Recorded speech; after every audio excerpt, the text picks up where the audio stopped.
So you want to get a handle on this. Singapore's framework for governing generative AI. Yeah, and you're in a hurry, but you want to do it right. We get that. You sent over some pieces of their May 2024 framework. Really forward-thinking stuff. Yeah, it is. I was impressed. And, you know, Singapore's goal here is to build what they call a trusted ecosystem for AI. Which basically means they want to make sure that AI development is booming while keeping users safe. Yes, exactly. So balancing act, right? Always a balancing act. Singapore is tackling the big question of who's responsible when AI systems go wrong. Oh, especially with... Particularly these powerful new generative AI models. Yeah. This framework really dives into that head on. It does. It does. So they're talking about the whole AI supply chain. Yes. So it's not just the people who are creating the AI that are going to be held responsible. That's right. We're talking about the developers who build the models. Right. Folks who then build applications using those models. And even the cloud providers that are hosting it all. So it's everyone who's involved. Everyone's got a role to play. In the process. Exactly. Wow. And it's not an easy question to untangle, especially with how complex these systems can be. No, not at all. So how are they trying to pinpoint the responsibility? How do they propose to do that? Well, they're drawing inspiration from, honestly, kind of an unlikely source. Okay. The cloud industry. Interesting. They're looking at how cloud providers and their customers share responsibility for security. Okay. And saying, can we adapt some of those principles to the AI world? To determine accountability. Exactly. That's really interesting. It's still early days. Right. But it's a fresh perspective. Yeah. On a really tricky issue. So instead of waiting for something to go wrong and then trying to figure out who to blame, they're trying to come up with some rules beforehand. Exactly. They call this the... Like guidelines? Yeah, the ex-ante approach. It's about setting clear expectations up front. Right. So everyone knows what they're responsible for. Before they even start. Okay. I like that. But of course, you also need those ex-post measures, those safety nets, Yeah. in case things go sideways. Right. Which, let's face it. They probably will. At some point. So things like indemnity agreements, insurance to protect end users. Right. They're even looking at updating Like a legal framework. legal frameworks Could be able to. so that the laws can adapt to these emerging AI risks. That makes sense. Yeah. Yeah, because the technology is moving so fast that you almost have to be able to adapt really quickly to keep up. Exactly. You can't wait for years of legislative debate every time a new AI capability emerges. Right, exactly. Now, one thing that really caught my eye in the framework, and I know you flagged this too, is this concept of no-fault insurance for AI incidents. Yeah, this is a really intriguing idea. It almost sounds too good to be true, right? It does. It's very new and admittedly a bit radical. Okay. But imagine this. Yeah. There's an AI mishap. Something goes wrong. Instead of years of legal battles trying to figure out who's at fault, who's to blame, a no-fault system steps in and compensates the people who are harmed right away immediately. Wow. This could be a game changer for user protection. That would be amazing. Of course, there are big questions about how to make it work in practice, how to incentivize responsible AI development. Yeah, that's a big one. In such a system. Right. But it's definitely food for thought. It really is. Yeah. It makes you think, okay, so we've talked about who is responsible when AI makes a mistake. Right. But what about the data itself? Yeah. AI needs data to learn. And you specifically mentioned how Singapore is looking at the sensitive area of personal data. Absolutely. This is one of the most debated aspects of AI. And this framework really dives right into that tension between leveraging all this valuable data to train AI, especially for these really advanced generative tasks, while also respecting individuals' privacy. Right, and also intellectual property rights, which is a whole other kettle of fish. A whole other can of worms. Exactly. It's like that whole garbage in, garbage out. Right.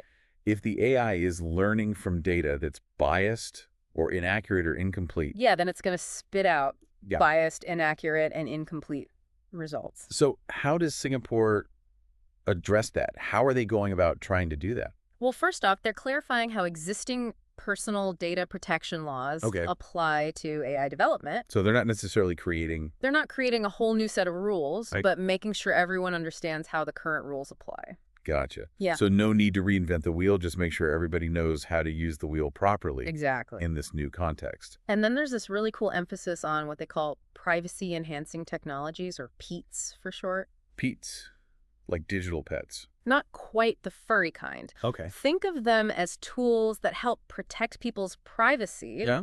while still allowing their data to be used For training. for training. Exactly. Wow. Okay, so making it less identifiable Less identifiable, but still useful for AI. for train. It's a tough balance, but these PETs, So we're trying to do I that. like that a lot. But what about copyright? We No. talked about personal data, but you sent me an article that was very critical about how AI learns from books, music, art, things that are protected. How does Singapore view AI's potential use of copyrighted material It's another huge debate right now, and the framework definitely acknowledges those concerns, that creators have? especially people who feel like their work is being used without their consent or compensation. Right, and I can understand that. So are they banning AI from using copyrighted material? They're not going with outright bans, which some countries are considering. Instead, they're pushing for more discussion. Okay. They want creators and developers to work together. To figure out a system that benefits everyone. Okay. Maybe that's through licensing schemes. Maybe it's through royalty payments. Maybe it's even through opt-out mechanisms for creators who just don't want their work used. Oh, interesting. Yeah. So instead of rushing to regulate, they're advocating for a more collaborative approach. They are. I mean, and a balanced approach as well. Exactly. That seems to be a recurring theme with this framework, right? It is. It's refreshing to see that kind of thoughtful approach, recognizing that there's no one-size-fits-all solution. Right. And it's not just about using any data. Right. They're also emphasizing the importance of high-quality data For training these AI models. So clean, accurate, and representative data sets. So garbage in, garbage out, right? Exactly. You want to make sure you're using the best data to create the best possible product. Precisely. It feels like we're just scratching the surface here. We are, but we're about to dive deeper. Yeah. You mentioned earlier that you were really interested in how Singapore aims to address the lack of transparency in AI, Especially with these advanced models. especially these black boxes, as they're often called. Just stay with us as we unpack that next. So before the break, we were talking about this lacking transparency in AI. These complex systems that are just black boxes. Yeah. And, we have no idea what's really happening inside. And that's a valid concern, Oh, yeah. especially when we're talking about things like fairness and accountability and safety. Absolutely. Singapore is trying to address this through kind of a multi-pronged approach. Okay. So first off, they're really encouraging the industry to adopt these best practices for transparency throughout the entire AI lifecycle. Okay. So how do you actually make a black box more transparent? I mean, you can't just crack open an AI and peer inside, can you? Well, not literally, No. but there are ways that we can start to understand how these AIs are making decisions. Okay. One idea that they're promoting is this idea of food label disclosures. Food labels. What AI? Okay, No. that's an interesting analogy. Imagine if every AI model came with a label Uh. that outlined some key details, things like what data was used to train it, Okay, the computing infrastructure that was involved. right. So more open communication about how it works without necessarily giving away the secret formula. Exactly. It's a shift in mindset. Right. And it's not just stopping at transparency and development. Okay. They're also pushing for these clear incident reporting protocols. So it's kind of like a 911 for AI gone wrong. Well, maybe not for every little glitch, Right. but they are proposing clear definitions for Yes. what actually constitutes Wow. a severe AI incident that Oh. would require formal reporting. Gotcha. They even suggest potentially establishing Like a government agency. a dedicated information sharing and analysis center, Specifically for AI. specifically for AI. Okay. This would allow for this collective learning experience Mm-hmm. where everyone can share information about incidents, vulnerabilities, best practices, Okay. much like what we have Like in cybersecurity. in cybersecurity today. Gotcha. So learning from each other's mistakes and hopefully Yeah. preventing them from happening again. And preventing those mistakes from happening again, which in a field that's evolving as quickly as AI Yeah. is absolutely crucial. Yeah, and they're not stopping there. Nope. They also emphasize this need for rigorous testing and assurance of these AI systems, right? Yeah, absolutely. You're not just relying on the developers to say, trust us, this is a great product, it's not going to cause any problems. Right. It's not just about taking their word for it. Right. They're calling for these standardized testing methodologies and benchmarks to make sure that AI is being evaluated consistently. So it's like third-party verification. Exactly. Like you would have with It's dependent verification. finance or manufacturing. Think of it like third-party auditors in finance or quality control inspectors in a factory. Right. It's about building trust through that independent verification. Okay, so you have transparency during development. Right. You have these clear incident reporting protocols. Yeah. You have this independent testing. It Yeah. sounds like a pretty solid foundation for a It's a good start. trusted AI ecosystem. Yeah. But we also have to remember that AI is software, and software can be vulnerable. Oh, absolutely. Right. And the framework actually dedicates a whole section to this idea of AI security, acknowledging that generative AI presents some really unique security challenges. Okay, so, like, what are some of these new threats that we're talking about? What kind of things keep them up at night? Well, for one, you have attackers who might try to poison the data that's Okay. used to train an AI model. Okay. So subtly introducing biases or Yeah. inaccuracies that could later lead to harmful outcomes. Gotcha. Or they could craft malicious prompts that are designed to trick the AI into doing something that it shouldn't. So it's almost like social engineering, but for AI. Exactly. AI is susceptible to manipulation, Wow. just like humans are. That's a little scary, It is, and it's something that we need to be very mindful of, especially with generative AI. especially with generative AI. And then there's also this whole challenge of deep fakes and the spread of misinformation. That's a big one. You know, AI can be used to create these really realistic but entirely fabricated pieces of content. And they're getting harder and harder to distinguish from real videos and images. I've seen some of them, and they're pretty scary, to be honest. They are. How do we even know what's real anymore? It's a valid question, and Singapore is exploring both technical solutions Okay. and policy measures to try to address this. So, like, what are they looking at specifically? What kind of things are they thinking about? Well, on the technical side, they're looking at things like digital watermarking Okay. and cryptographic provenance. Now, those are two terms that I'm not familiar with. Okay, so think of digital watermarking as this invisible mark that's embedded in a piece of digital content that signals its origin. Okay. So if an image or a video is created by AI, it would have this watermark that says, hey, I was made by AI. Okay, so you know right away that it's not an original. Exactly. Oh. Cryptographic provenance is a bit more complex, but essentially it's a way to track the entire history of a piece of digital content Okay. from the moment it's created through any edits or modifications. So, like a digital chain of custody. Exactly. Okay. If we can track the origin and the manipulation of that digital content, it becomes a lot harder for someone to pass off a deepfake Right. as a genuine video or image. Right. But these technologies, are they foolproof? I mean, can people try to get around them? Well, no technology is perfect, unfortunately. People can try to remove those watermarks. Yeah. They can try to manipulate provenance information. So it's not 100%. It's not a silver bullet. Okay. And that's why Singapore is also focusing on policy measures. Okay, like what? Things like working with publishers Okay. to encourage or maybe even mandate the adoption of these technologies, Okay. educating the public on how to identify and verify Right. digital content. So it's a multifaceted approach. It is. It's technology, it's policy, it's public awareness. It's all of the above. It seems like that's their strategy for a lot of these AI challenges. It's recognizing that there's no easy answer Yeah. and that it requires a comprehensive approach. You know, for all this talk about the risks, Yeah. how to mitigate them, Singapore also seems to be really bullish on the potential benefits of AI. Absolutely. They even have this whole section in the framework dedicated to AI for public good. That's right. So what exactly does that entail? What do they see as the positive side? That's where they shift gears a bit. Okay. And it's quite exciting. Yeah. They really see AI as this powerful tool Mhm. that can be used to benefit society in so many ways. Okay. They highlight 4 key areas Okay, Almeirs. where AI can make a real difference. Okay, tell me. The first is democratizing access to AI technology. Okay. They want to make sure that everyone, Mm-hmm. regardless of their background or their resources, Yeah. can benefit from AI's potential. Okay, so breaking down those barriers Right. and leveling the playing field. Yes. How do they plan to do that? Well, they're investing in things like digital literacy programs to educate the public about AI. All right. They're also working to make AI tools and platforms more affordable Okay. and accessible, especially for small businesses and startups. That might not have the resources of a big tech company. Exactly. Okay, what's the second area? Transforming public service delivery. Okay.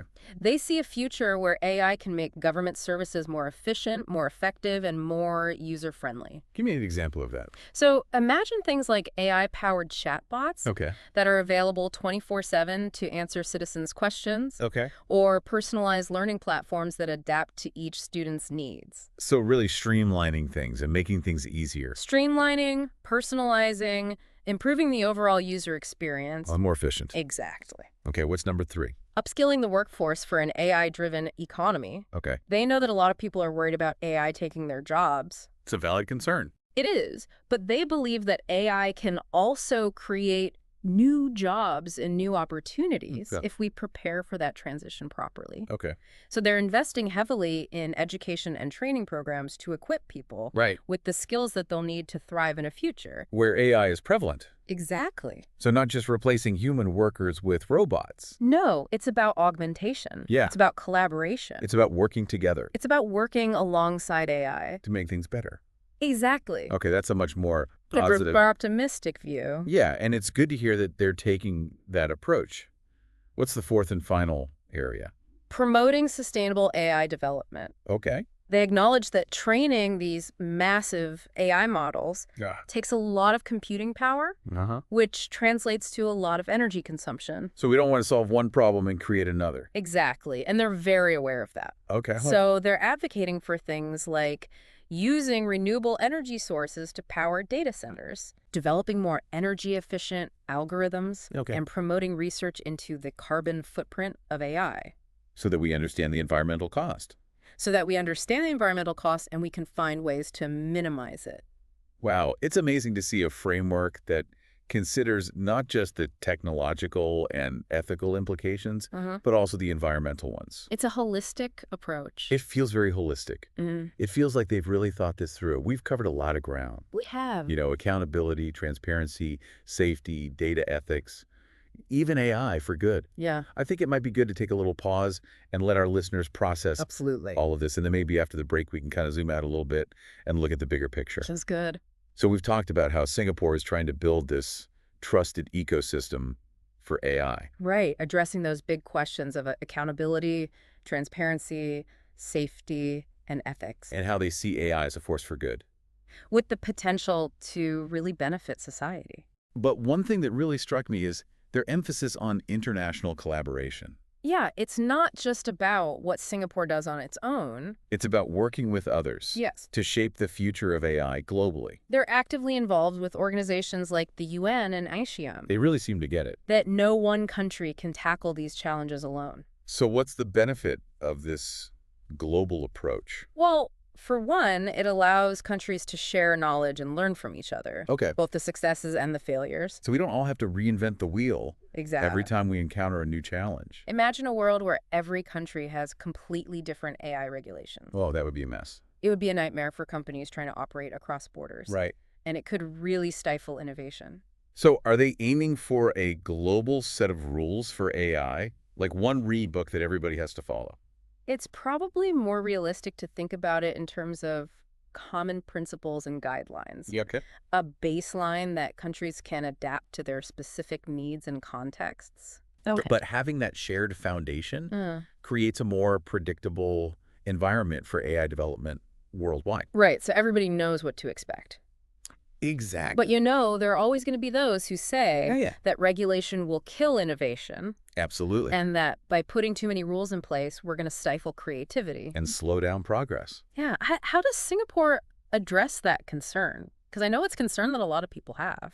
They're very aware of that argument, Yeah. but their approach isn't about stifling innovation. It's about fostering responsible innovation. Exactly. They actually believe that clear guidelines and guardrails can create more certainty for businesses and investors. When everybody knows the rules of the game, Right.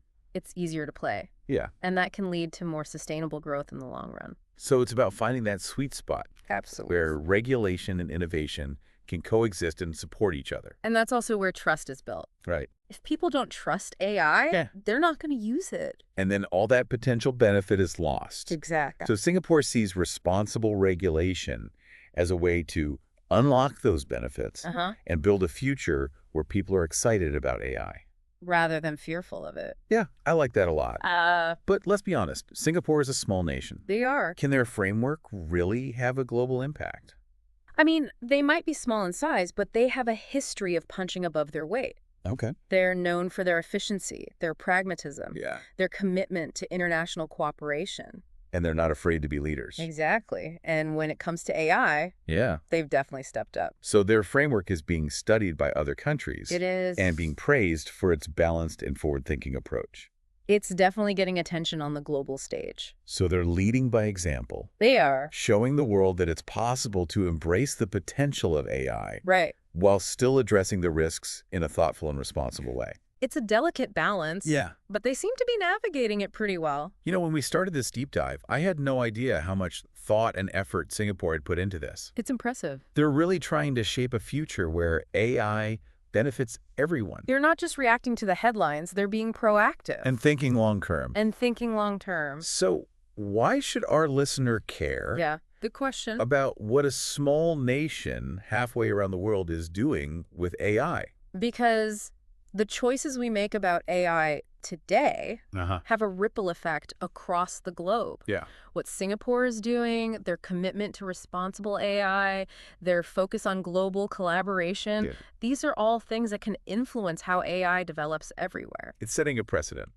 In a way, yes. So it's not just about Singapore. It's about the bigger picture. It's about the future of AI for all of us And that, I think, is the key takeaway. from this deep dive.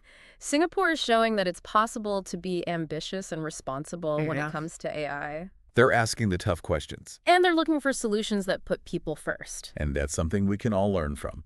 Absolutely. Well, we've reached the end of our deep dive.